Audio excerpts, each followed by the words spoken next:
The Donkey and the Lapdog. A farmer one day came to his stables to see his beasts of burden. Among them was his favorite donkey, that was always well fed and often carried his master. With the farmer came his lapdog, who danced about and licked his hand and frisked about as happy as one could be. The farmer felt in his pocket, gave the lapdog some dainty food, and sat down while he gave his orders to his servants. The lapdog jumped into his master's lap and lay there blinking while the farmer stroked his ears. The donkey, seeing this, broke loose from his halter and commenced prancing about in imitation of the lapdog. The farmer could not hold his sides with laughter, so the donkey went up to him, and putting his feet upon the farmer's shoulder attempted to climb into his lap. The farmer's servants rushed up with sticks and pitchforks, and soon taught the donkey that clumsy jesting is no joke. The Lion and the Mouse.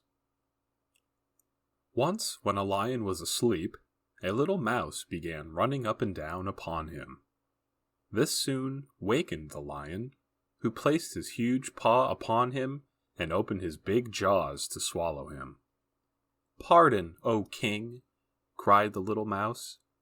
"Forgive me this time. I shall never forget it.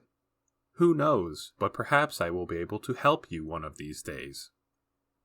The lion was so tickled at the idea of the mouse being able to help him that he lifted up his paw and let him go.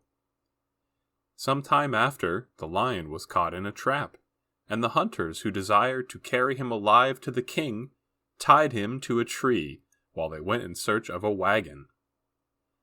Just then, the little mouse happened to pass by, and seeing the sad plight in which his friend the lion was, went up to him and soon gnawed away the ropes that bound the king of the beasts. "Was I not right?"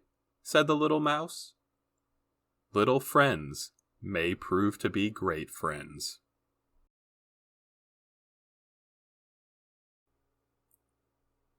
The Swallow and the Other Birds. It happened that a countryman was sowing some hemp seeds in a field where a swallow and some other birds were hopping about, picking up their food.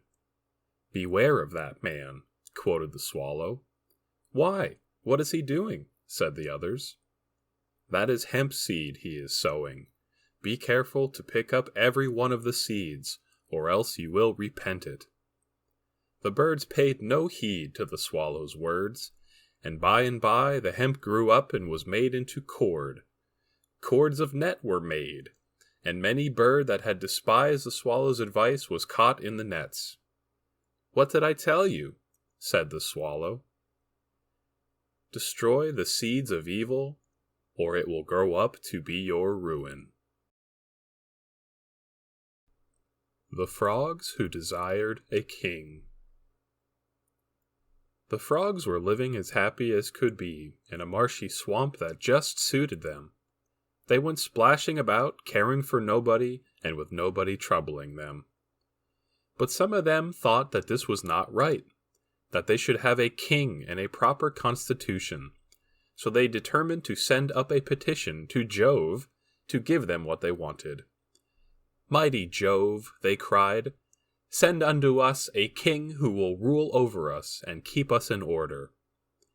Jove laughed at their croaking, and threw down into the swamp a huge log, which came down and splashed into the swamp. The frogs were frightened for their lives by the commotion made in their midst, and all rushed to the bank to look at the horrible monster. But, after a time, seeing that it did not move, one or two of the boldest of the frogs ventured out towards the log. Some even dared to touch it, and still the log did not move. Then the greatest hero of the frogs jumped upon the log and commenced dancing upon it. Up and down it jumped.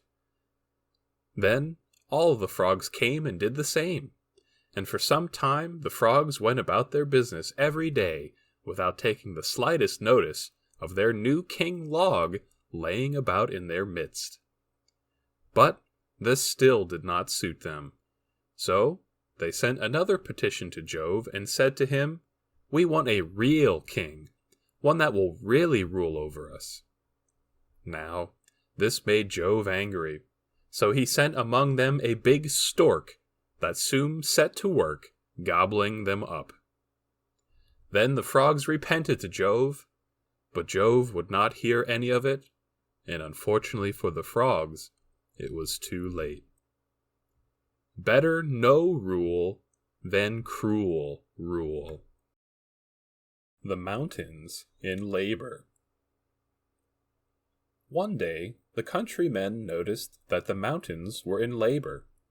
Smoke came out of their summits, the earth was quaking at their feet, trees were crashing, and huge rocks were sent tumbling.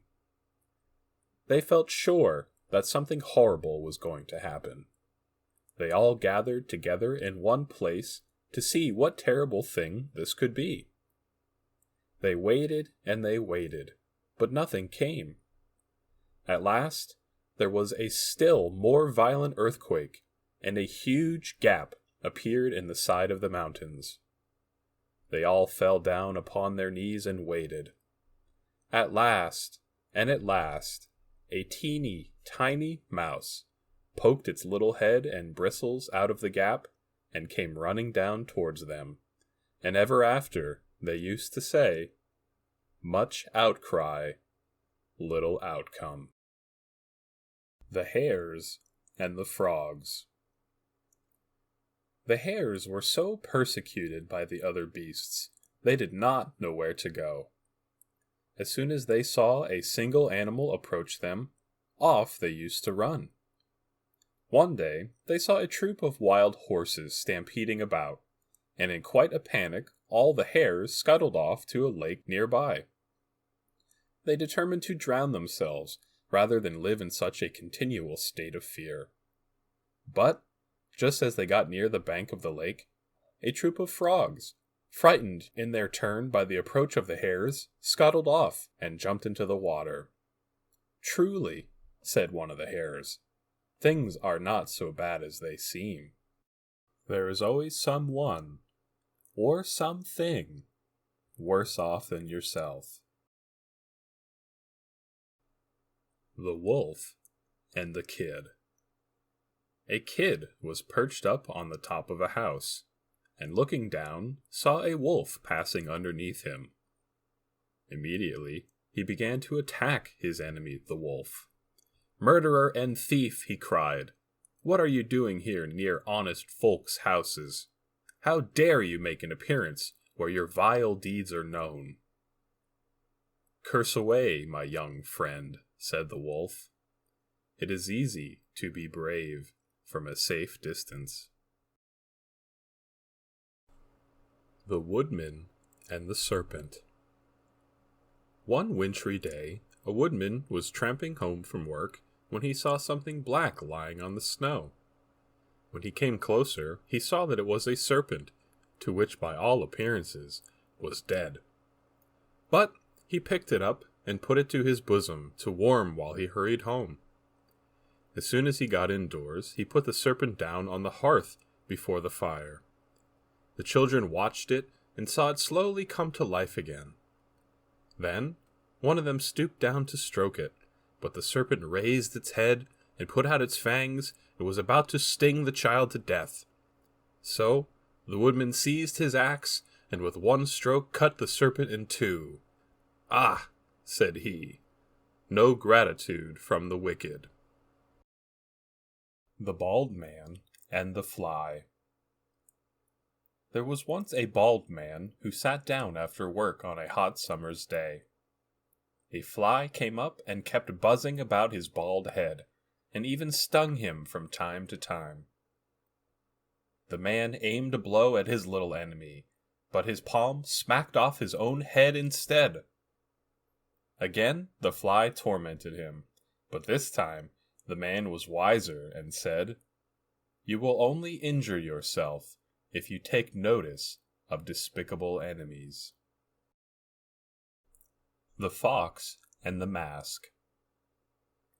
A fox had by some means gotten into the storeroom of a theater. Suddenly, he observed a face glaring down on him and began to be very frightened. But, looking more closely, he found it was only a mask such as the ones that actors use to put over their face. "Ah," said the fox, "you look very fine. It is a pity that you have got no brains." Outside show is a poor substitute for inner worth.